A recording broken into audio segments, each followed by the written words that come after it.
మెదక్ జిల్లా రామాయంపేట మండలంలోని ప్రగతి ధర్మానం రైతులు వడ్లు కొనుగోలు చేపట్టడంలో అలసత్వం వహిస్తున్నారని ఆరోపిస్తూ గజ్వేల్ మెదక్ రహదారిపై బైఠాయించి నిరసన వ్యక్తం చేశారు. జిల్లా అధికారుల అలసత్వం వల్లనే ఈ పరిస్థితి ఏర్పడిందని ఆరోపిస్తున్నారు. ఏ కొనుగోలు కేంద్రంలో కూడా ధాన్యాలు లేవని కేవలం ధర్మారం గ్రామంలోనే వడ్లు ఉన్నాయన్నారు. ఈ ఘటన స్థలానికి రామాయంపేట పోలీసులు చేరుకొని రైతులను సముదాయించారు. ధాన్యం కొనుగోలు పూర్తి స్థాయిలో కంప్లీట్ చేస్తున్నామని రాష్ట్ర ప్రభుత్వం చెప్తున్నా. ఇటు మెదక్ జిల్లా అధికారులు ఏం చేస్తున్నారు? రాష్ట్ర వ్యాప్తంగా పూర్తిగా ధాన్యం కొనుగోలు కంప్లీట్ అవుతున్నాయి. నేను కరీంనగర్ సైడ్ చూసినాను, వేరే ఏరియాలు చూశాను.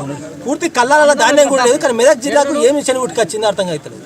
దాదాపు కల్లాలకు ధాన్యం వచ్చి నెలలు గడుస్తున్నా ఇప్పటికీ కొనుగోలు పూర్తి అవుతలేవు. ఎందుకు పూర్తి అవుతలేవు? ఏ రైస్ మిల్లకు అలాట్ చేసుకుంటున్నారు? ఇటు అధికారుల అలసత్వం స్పష్టంగా కనిపిస్తుంది. ఏం చేద్దామనుకుంటున్నారు రైతులు అనేది అర్థమవుతుంది. ఇటు ప్రభుత్వాలు మారినా రైతు సమస్యలు మారడం లేదు. ఎందుకు ఈ అధికారుల అలసత్వం ఎందుకు వహిస్తున్నారు?